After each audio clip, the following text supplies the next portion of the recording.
ரொம்ப நாளா முடக்குவாதத்துல இருக்கான். நான் இதற்கான உங்களை தவிர வேற நம்பிக்கை இல்ல. தயவு செஞ்சு இவனுக்கும் நீங்க உதவி பண்ணுங்க. வேறொன்றும் இல்லை.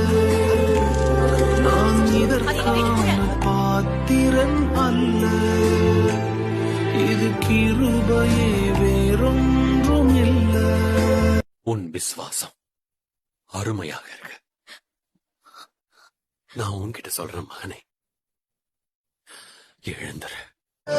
எபினேசரே, எபினேசரே, என் நினைவாய் இருப்பவரே. எபினேசரே. இப்ப நடந்து